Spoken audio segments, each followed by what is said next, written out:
And good evening to everybody. Welcome to, I think this is our third Heart Talk, and obviously a topic near and dear to my heart, which is advocacy. And obviously, we didn't do this by mistake. This was a calculated Heart Talk that we did because, of course, our Ledge Conference is coming up in just a few short weeks. And I have a leadership page coming out, both one in September and one that I'll be doing with Dr. Jeff Rose, talking about this. And you'll notice the video talked specifically about candid conversations. So this is what our plan is tonight, is to do candid conversations.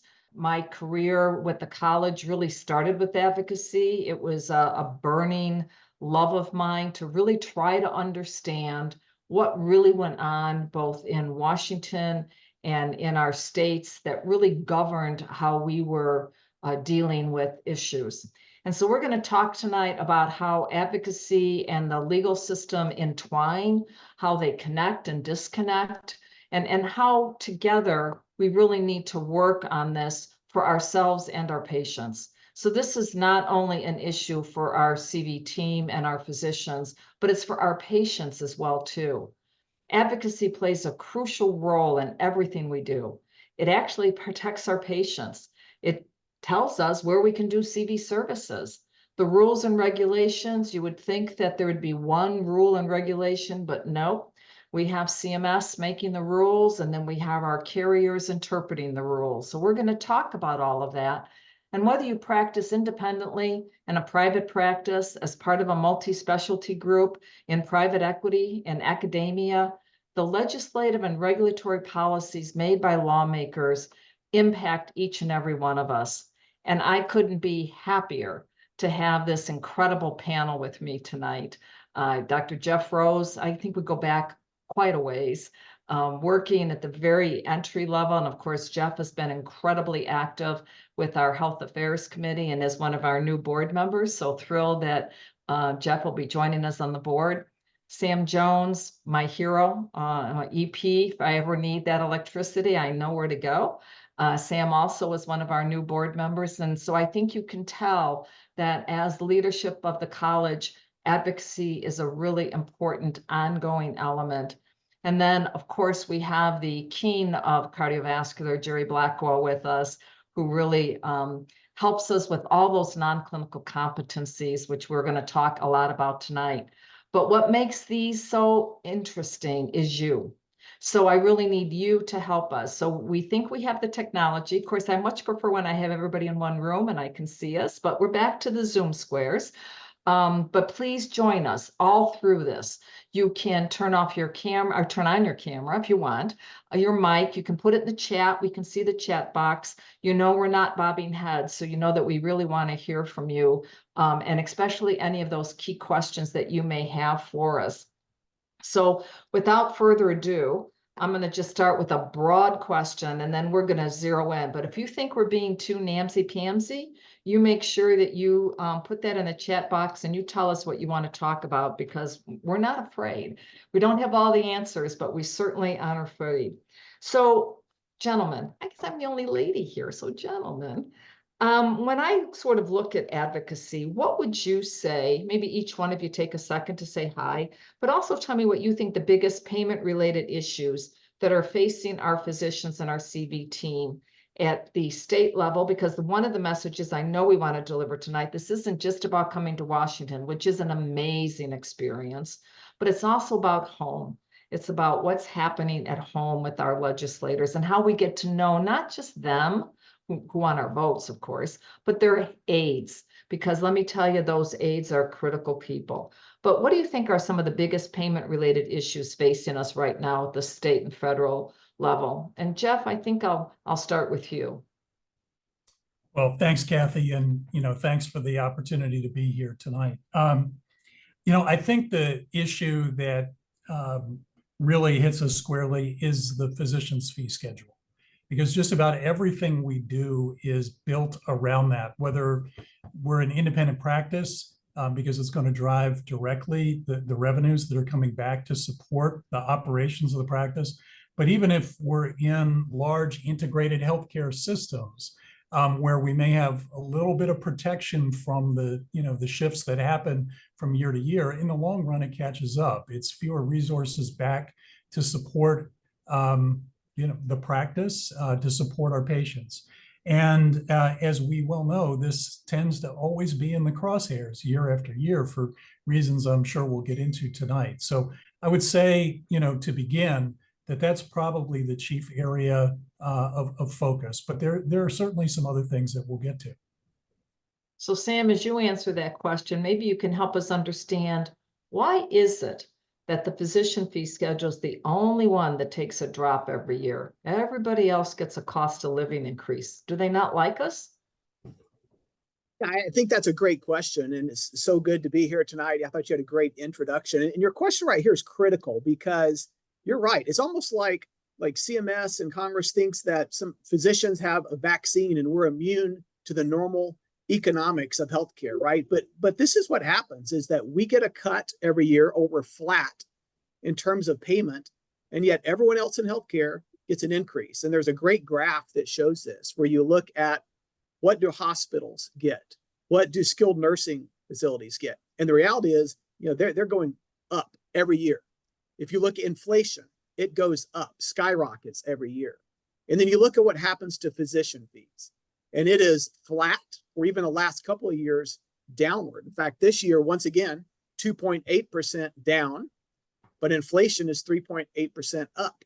And so, yeah, it just goes into this: we are on an unsustainable course. And every year you may say, boy, those are small cuts, but we know that those small cuts really make a huge impact over time. In fact, if you look over a 22-year period now, relative to inflation, we're about 29% relative to inflation on a downward trend.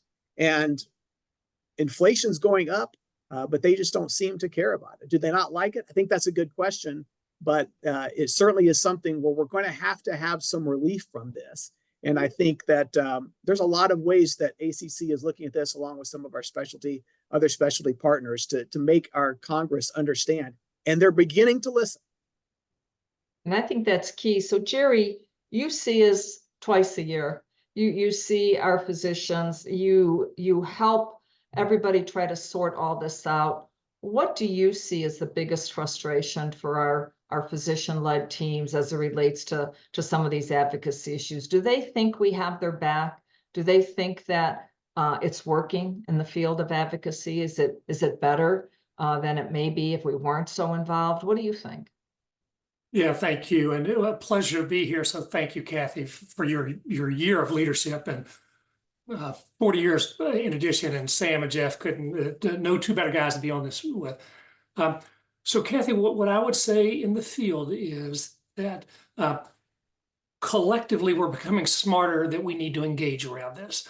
I think that historically, most of us, and you got 3 practicing docs on this call, historically, those of us that have practiced have really stayed in that sort of mindset that, look, I'm going to be the best clinical doctor that I can be. I wasn't formally trained in many of these non-clinical competencies. And for heaven's sakes, I wasn't trained in the ways of politics and advocacy. I'm going to leave that to somebody else. And I think that, to Sam's point that, folks are starting to listen, I think it's because we as a profession are getting smarter that we need to do this, or somebody's going to do it for us.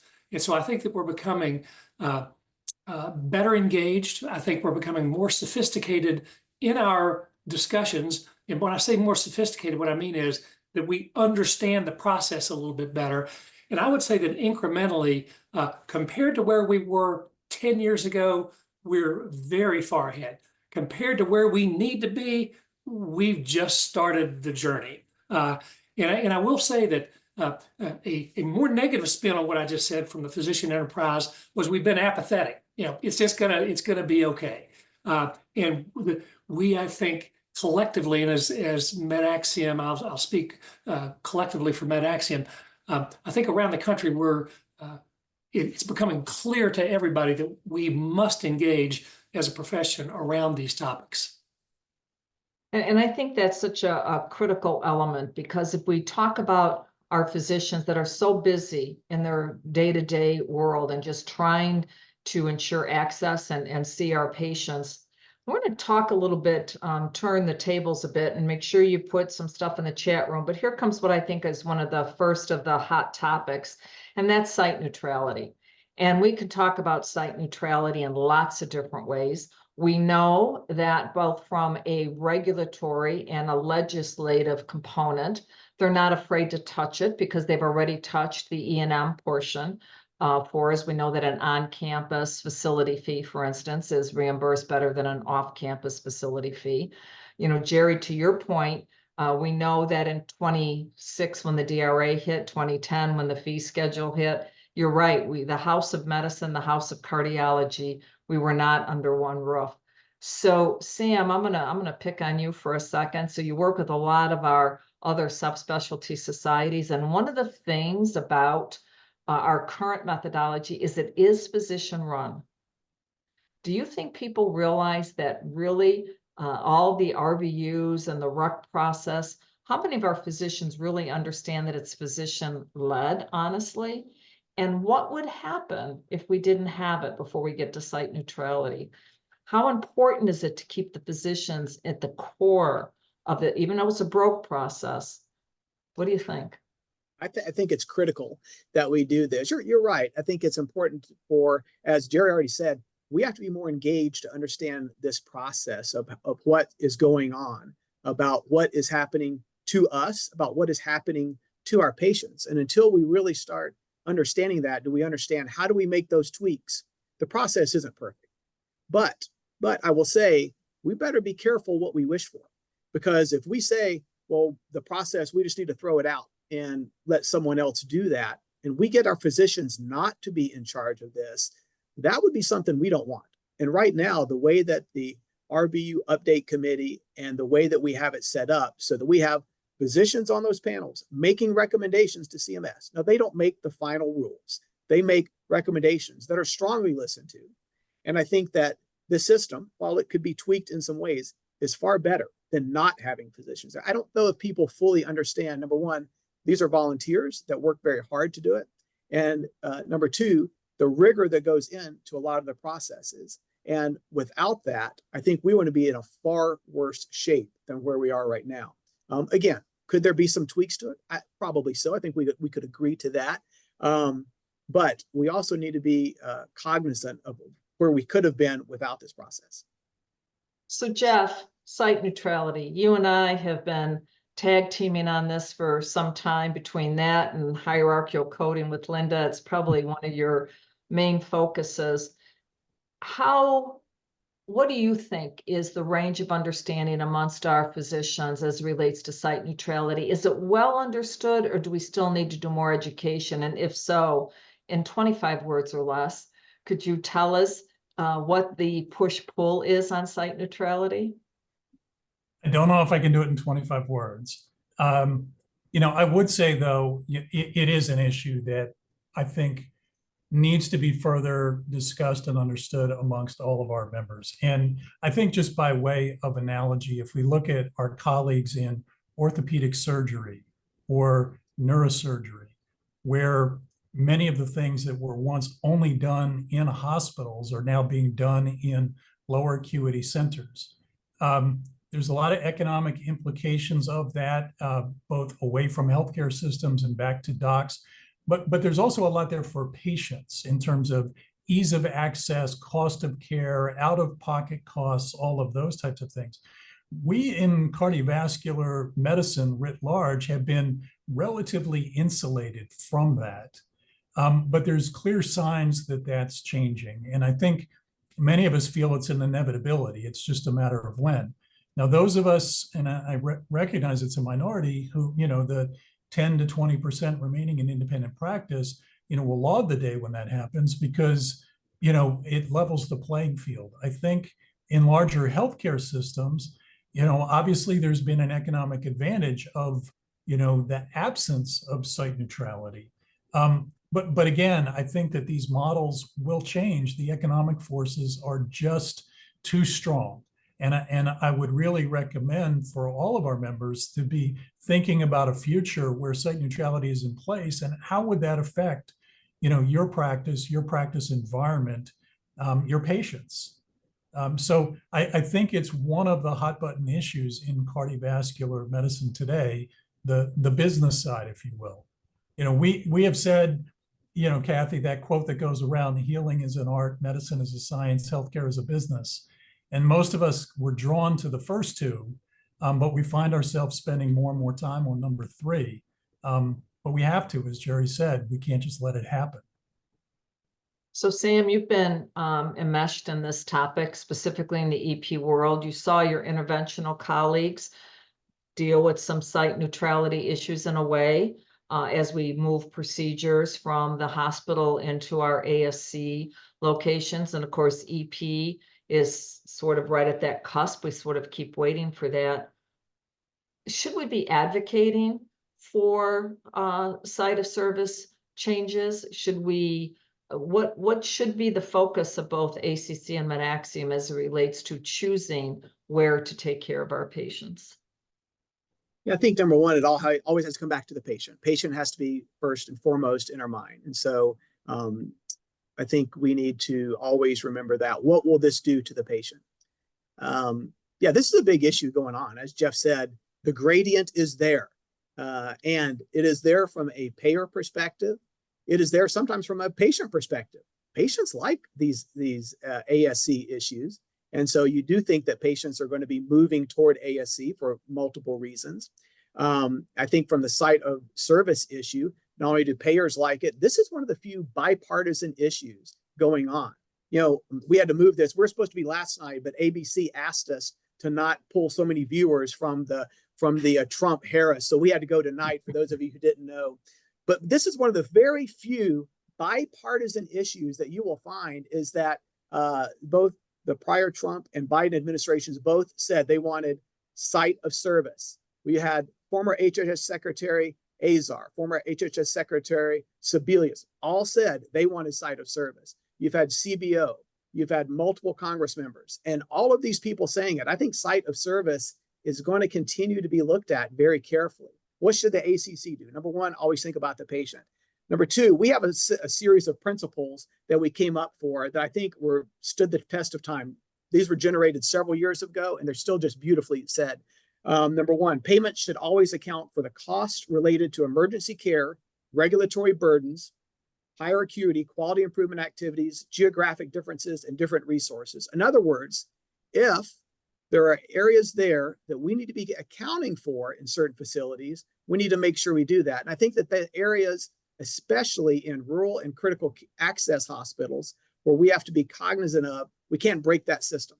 And some of the bills that are looking at this right now actually may have carve-outs for site of service, because there are a lot of congressmen that are putting out bills for site of service, but they're worried about some of the rural hospitals, that if they lost that payment differential, what would happen to them?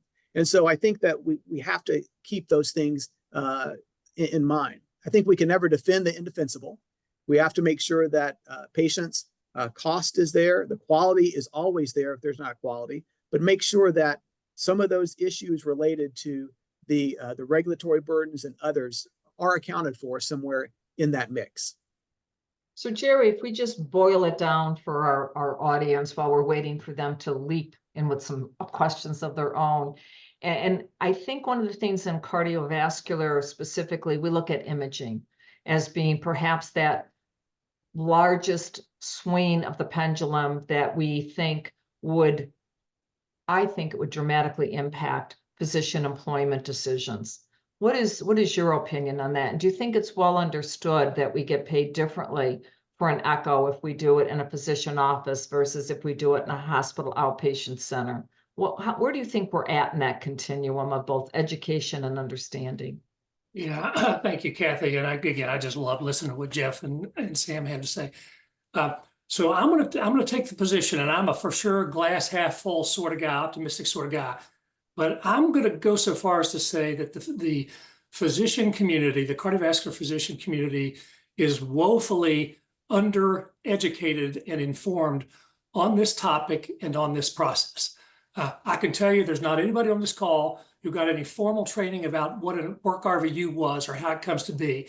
And if you had a test about whether or not it includes geographic price practice index, malpractice index conversion factor, I would contend that most folks would likely get it wrong because they haven't been exposed to it.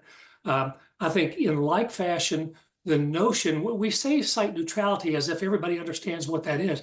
But basically what it means is, or what folks need to understand is that physicians are paid radically differently, not small differences, radically differently based on whether whether it's a procedure, imaging, whatever's done in a hospital versus in an outpatient setting, whether there's a physician fee schedule, whether it's ambulatory surgical.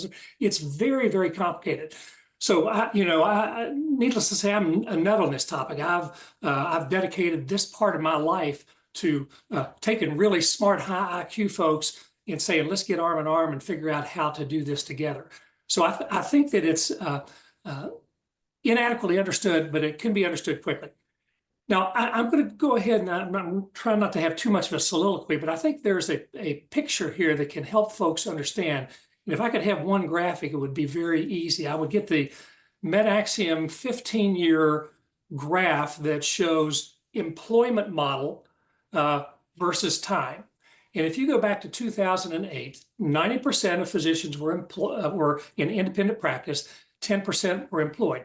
You go to 2023, and it's 90-10. It's actually 88-12, but it's 90-10 the other way. Further, and my MedAxiom folks have heard me say this so many times, they're going to all go start leaving.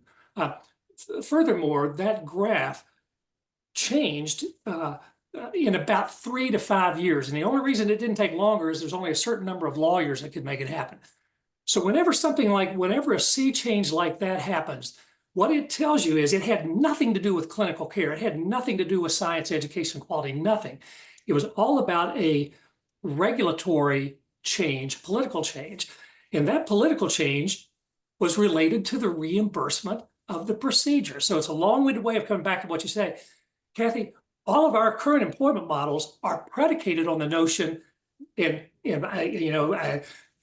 go ahead and use the S word here, subsidized, based on the gradient, if you will, or the payment differential between physicians being paid, cardiologists being paid for their procedures in the hospital setting as opposed to a practice setting. So it's an important thing. It can change rapidly. It will change rapidly, and it will change how we practice. We must engage with the process. Now, I'm sorry, I got to add one further thing to that, Cathie, and then I'll go on mute. The question is it just crazy that you get paid more in some of the hospitals as opposed to outpatient setting? And on its surface, the answer is easy. Yes, it's crazy. An echo is an echo is an echo is an echo. I serve a very rural population in Northeast Tennessee, Southwest Virginia, very rural. The hospitals need some sort of addition in order to pay for all the underinsured, uninsured, car wrecks in the middle of the night. So the notion that there is some differential, people need to understand that wasn't greed that caused that. There's some reasons that needs to be the case. But I think most reasonable people feel like that gradient needs to narrow and we need to do some other things. And this will be my final word. I think it's important to say the hospitals here are not evil. Hospitals and cardiologists and cardiovascular specialists are always going to need to be friends because a certain percentage of what we do needs to occur in a hospital. So the notion that we just blow hospitals up is a bad outcome for everybody. Well, and I think we saw that, as you mentioned, 2010 was a pretty distinct change in the business side of cardiology. Are we seeing that again? Are we seeing that C type of a change again, perhaps with private equity? Perhaps, and I know we've talked about academia. As I talk to my academic colleagues, they're having a hard time retaining good faculty as we start to see these variations. So where does advocacy fit into that very distinct element? How can we best utilize the tools of advocacy to help us ensure that we are in, I don't know, the best perhaps? How important is it for physicians, Jeff? How important is it for you to help your physicians realize those business cycles of cardiology are maybe as important as being able to do a tri-clip or a TAVR? Are they close or no? Well, I think it's complementary, right? Because if you don't have the financial undergirding to do these things, you're not going to be able to extend care to more patients. You're not going to be able to innovate. You're not going to be able to do those things that had us, go to medical school and go into training and do these things. So it's a both end. And as Jerry said, again, in the beginning, we can't ignore it and just hope things will work out. We have to be active in this space. The reality is that the external business environment is going to do what the external business environment is going to do. The genie is not going back in the bottle. And this is not, in any way, an indictment of private equity, but private equity is a financial tool that, that finds opportunity in the market. And whether it's, airlines or whether right now it's medicine, it's just part of our system, and it's something that we have to contend with. It's not going to go away. And again, if a truly better model can emerge, that's what, in a free market system should happen. The issue is, as we know, healthcare is not a normal market, right? If your refrigerator goes dead when you're home tonight and you need a new refrigerator, you can figure out what you want with the precision that you want to invest. You can get it down to the penny of what you want to pay and what you want to get and where you're going to get it. But healthcare, you can't navigate that. As a patient, as a consumer, most of us don't know what's on the bill that goes out the door for the services that we provide. So it's very difficult when the things that regulate other environments where there isn't this same degree of what they call information asymmetry, that is just so inherently baked into healthcare. It just really creates a lot of challenges. And we're seeing that, and we're living through those changes. But as I said, they're not going to go away. And whatever system you're in, whether you're an independent practice, whether you're in an integrated healthcare system, you need to have some, with your leadership, understanding about how that practice works and how we're going to respond to the external environment, because there's going to be things we have to respond to. So let's go to these surveys. I now have a number of physicians that are the lovely recipients of RUC surveys. We've talked about the PPIS surveys. Everybody's eyes glaze over when we talk about the PPIS surveys. We talk about physician compensation and fair market value. So take any one of those, any three of my physicians, if that thing pops up in your inbox, besides call 1-800, call Cathie Biga, tell us why it's important to fill those out. Why is it important for our systems to submit our salary data to MedAxiom and the other surveys? Why is it important for independent physicians to do that? Why should we care about the RUC surveys? They're awful. They're pages and pages long. Why? Sam. Yeah. So I would say you don't need to worry about it all. I would not worry about these unless you want to get paid. And if you care about getting paid at all, then you need to worry about it. So if you think you want a paycheck, or your spouse wants a paycheck, or your family needs money, or any of those things, then you may want to think about these things, because the reality is this is how we get paid. Okay. Well, if you look at the total amount of how we get paid, there's three things.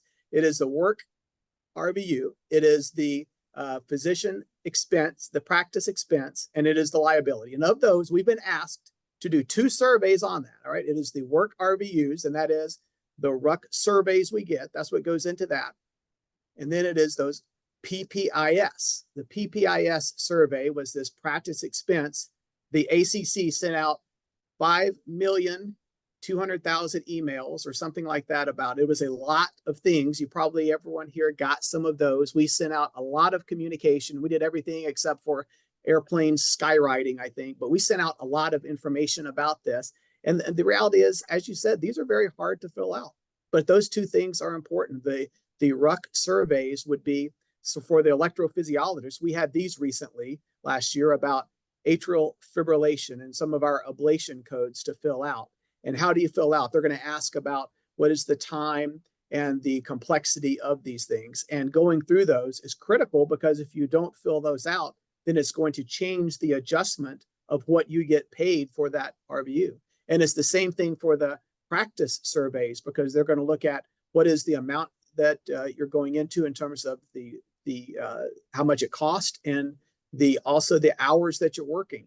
And that is per specialty. And so if cardiology doesn't do it, and orthopedics and dermatology and these others do, then it changes. All right. So it's important that we do these things if you care about getting paid. So that's why I think it's important. So, Cathie, I can't stop myself. I've got to pile on here, and I'm sure Jeff will as well. It's not just what Sam said so eloquently. It's that some of the stuff we did in such low volume that it's almost comical. There were some very big decisions made across the country on surveys that were in the single digits. I mean, very, very low. Number one, that would be bad enough. But the ones that were submitted were just factually completely incorrect, just completely wrong. And that's on us. For instance, and Cathie, I know you know this, yeah, appreciate you remaining calm. But we had some that were filled out on some procedural specialties, and this occurred more in the academic setting, but it occurred in some practices where procedurals filled it out and said they had no overhead operating expense for the procedure that was done. No, in other words, no office staff. I mean, there was no staff related to it. People that received those surveys took us at our word. And Cathie, probably you're the best person on this call to sort of further explore that. But it was really unbelievable. We had things where we said, literally, the procedures we did them fast and required zero overhead.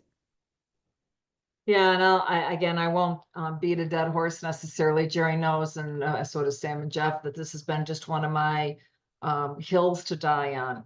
The fact that we had so many practices say they had no nurses in their practice, and it's why those cuts just kept on happening. To Sam's point, if you want to get paid, and we know the PPIS survey that just closed, I think there were 5,472,015, but we had very low response rate because I saw it was a tough survey. I mean, they wanted to know everything, but they're still going to determine what it costs us to run a practice that way. So it comes, all full circle back to how critical advocacy really is, and how important it is for us to get involved. So let's talk about how to get involved. We have 5 FITs on the call, and we have 10 early careers on the call. They're like, what are these people talking about? I am so busy seeing patients and reading echoes. What do you want me to do? Jeff, what do you want me to do? Well, I think a great place to start is with state chapters. So much of what goes on, independent of the federal, landscape that we're talking about here, but a lot goes on at the state levels with things around licensure, things around certificate of need, restriction. All of these things are typically driven at the state level. And ACC is a very, very robust chapter system that's very easy to connect with. It's a great, particularly for our FITs, it's a great way to become involved in the college, to meet colleagues from around your state, around your region, all working towards common purpose. And typically the agendas at the chapter levels will really center on these types of state issues. So it's a great way to sort of become introduced to this. And then also from a time standpoint, it's usually something that can be, bless you, navigated, relatively, directly. So I'd say that's a great point of entry. And Sam, what do you see? Because again, while it's great to go with talking points up on the hill, what about in the field? What about inviting staff to your practice? Yeah, this is a great way, and I'm really glad you brought it up. So the ACC advocacy staff, all ACC staff, it needs to be said right here, best staff of any organization on the planet Earth. All right. And I will go down saying that. And so they are phenomenal at doing this, and they will actually help you arrange practice visits with your congressperson. You can actually contact your congressperson, have them come to your practice and say, this is what we do in cardiology. Come see, this is an echocardiogram, this is our CT scanner, this is our cath lab. And I think that this is phenomenal to get them to come. And so getting these practice visits to that, Meg Novak is very good about getting that arranged for you. And we can make sure that that gets in the chat box for everyone. The other things, as Jeff said, state chapter sections, though, each section will also have a lot of advocacy efforts too. And I think that's important. And this is within the ACC. Obviously, as Jeff said, we all would like to have these great federal bills, but a lot of times it's the local. That's where things are done, state level and local level. And even outside the ACC, I would just encourage you. Your department needs you. Your hospital needs you. Your county needs you. There are so many things that you can do that makes meaningful differences for that. But having said that, legislative conference coming up September 29th to October 1st, and there's still time to register. Friday, the September 13th, Friday the 13th, bad day, I know, but that is the date. And please register. If you can't make it this year, make it next year. And it is really a good time to go and talk about our advocacy points, as well as meet other people, learn about how ACC does advocacy points. We will talk about state issues there. And a little bit later, maybe we'll talk about the run of legislative conference and what actually is involved with that. Yeah, and to emphasize your state, some of our state chapters have done a phenomenal job.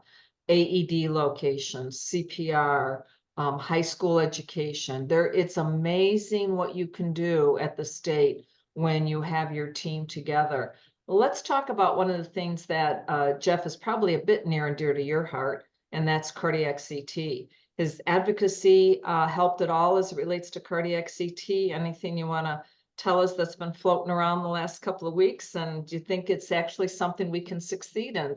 Again, trying to make advocacy real, that we actually can start with something, and no guarantees here, but tell us about what's been going on. Well, I think I think it's helping us. And, I think the issue that you're referring to is just sort of in this, complexity of healthcare reimbursement, the APC that cardiac CT has historically landed in is one that the funding is rather low when we think about what's involved with doing a cardiac CT. And, thank you to the advocacy of the college and other societies and members movement of that particular procedure, which again is advancing in the, its role in the care every day of the patients that we're seeing into a more appropriate place. And so I think that, again, it's too early to, pop any champagne corks, mind you, but I do think advancing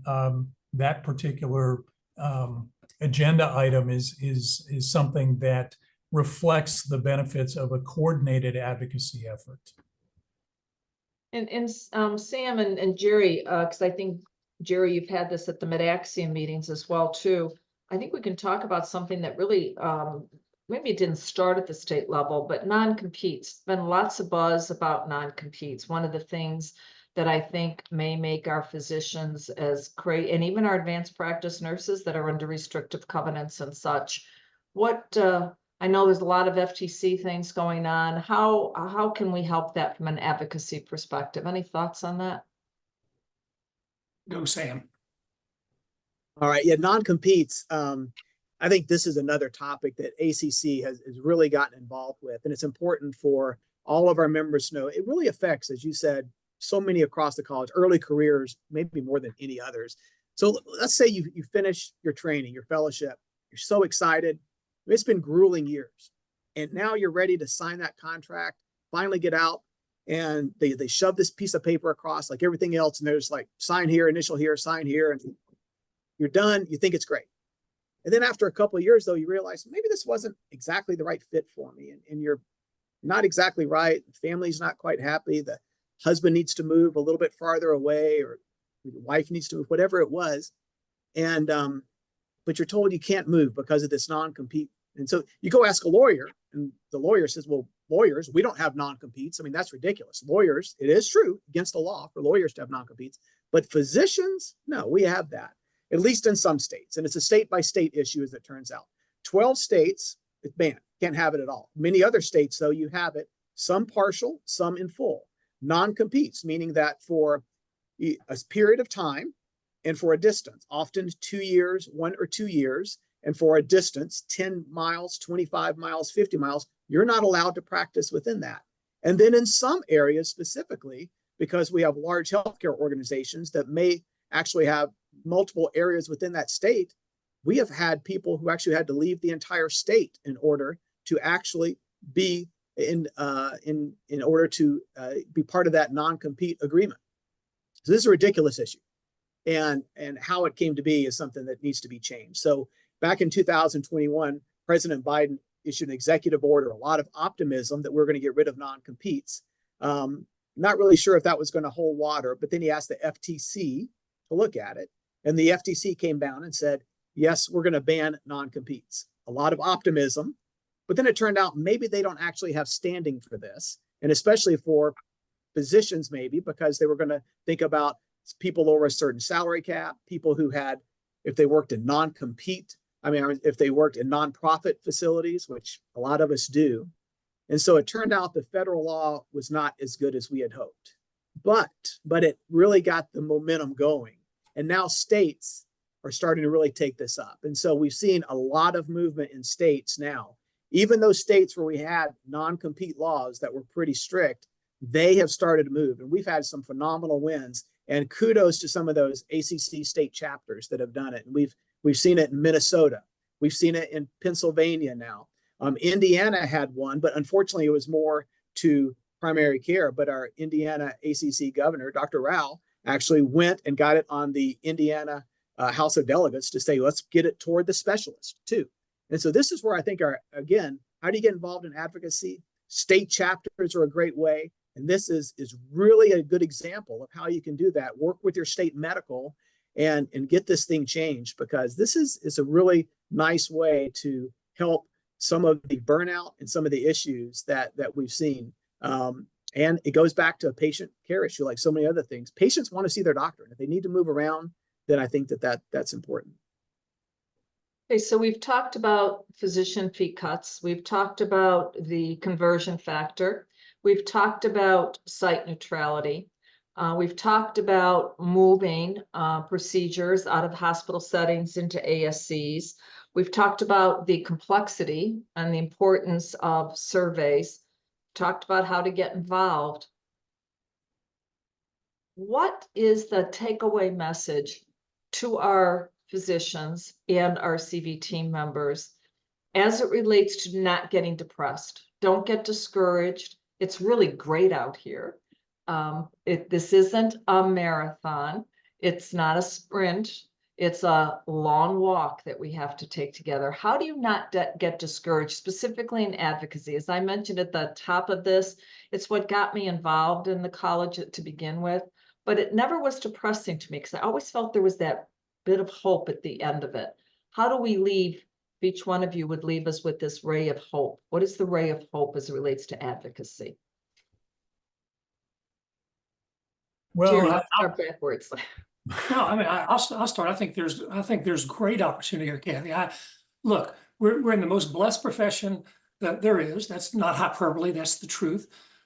Most of us love what it is that we do. We subordinate ourselves to the care to help others. It's a blessed profession. But it represents, depending upon how you say it represents somewhere between 15 and 20% of our economy. So it's become huge business, and we must engage with it. So I actually think the opportunity there are many opportunities, and most of us are fledglings in this.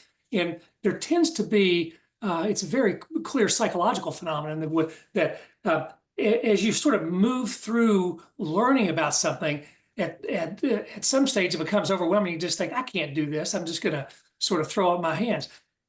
You continue through the journey and you get smarter about it. And I think that's where we are. We're getting a critical mass of people that are involved with this. And so I think that the example that Jeff just gave, the example that Sam just gave, these are tangible things that we're doing for the betterment of what we do. I just, again, I got to beat the drum and say that we must engage. I will also just take 1 minute because I'm not on the political action committee, but I can tell you the first check I write on January 1st is to the ACC's HeartTalk political action committee. And some people say, well, that's just unholy, no. I mean, I have learned that these things cost money. We need to get involved with them. Sam was talking about, one thing that was bipartisan. What the political action committee does generally is completely nonpartisan. It's only about the patient. So get involved with there's opportunities to get involved with the PAC. You don't have to give $5,000. You can give $5, but get involved with it. That'll get you sort of in the emails. And I will say, I don't see Nick Morse on here, but Nick and the advocacy folks, and I do see Lucas and several other folks. I mean, I cannot overstate what a wonderful job they do on behalf of all of us. Very much behind the scenes, but they've just done a truly special job. So I think it's a fun time to be on this journey. Sam, how important is the PAC? Yeah, it's critically important. I'm glad Jerry brought it up. So the HeartPAC is, as stated, is different from our Health Affairs Committee, but it is our political action committee of the ACC. And like you said, they speak for the patients and for the cardiovascular professional. It is important to understand we're not a guild. When we go up to the Hill, we're constantly talking about where we need to push this on to get better care for our patients. And when I made a little joke earlier about it doesn't matter about these things unless you want to get paid. Well, when we go to the Hill, and I was joking about it because it's not really about the payment. This is about patient access. And that is the critical thing that we have to make sure people understand. This is how we make sure that congressmen understand. We're not doing this because, we want to get this or we want to get this, extra thing for us. This really is, when we go up there and you hear how our advocacy people talk, it's about, this is what's best for our patients. And every time there's a cut, you have to understand that means there's a cut to that service. And if there's a cut to that service in a hospital where the margins are already so critical, and especially in some of these underserved areas, those patients don't get care. And that's just the reality of the situation. And so you have to explain that to the Congress. You have to make sure that they understand this is the reality of what you're going to see. And so it always comes back to the patient. And so why do we have to do advocacy? It's for that. It's because, in short, this is our duty. This is our duty to do it. We got into medicine because we love taking care of patients, because we thought we had to do this. And if we don't do this, our patients are going to suffer. Now, I do it for that reason. I do it because I get to hang around with people like Cathie and Jeff Rose and Jerry Blackwell, and I get mentored with people like Thad Waits and people who help me understand and make me a better person. It's just a lot of fun when you get into it. And so I think that I highly encourage people to come out to legislative conference to really get involved at the state level with your section. And I think that you'll get a much more richer and rewarding experience out of this, because it helped fight burnout, which is what a lot of people are having. And if you feel like everything is all against you, it's all against your patient, and you're not doing anything about it, burnout creeps in. And this is one of those ways to fight back against that. It's for our patients. It's all for our patients. Jeff. Well, I mean, really well said by Sam and Jerry. I guess I, would say that, a lot of this is mental models, right? Those who go into medicine, I think, inherently have a service archetype. They drawn for that. And if we look at it as just, what are we getting out of it on the economic side? You're either going to view yourself as a very poorly paid investment banker, or maybe a very well compensated, minister, priest, or rabbi, right? It's all the mental model that you bring to it. As Sam said, it's about our patients and how can we best take care of them. We have to realize, though, that it's all built on a system. Medicare will be 60 years old next year.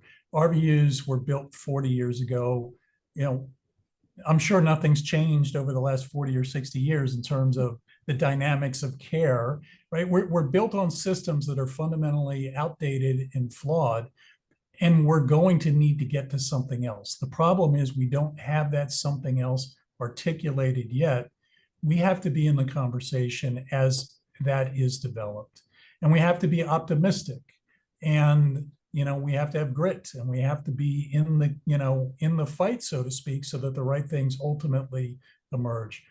And this field of advocacy is not everybody's cup of tea. I get that.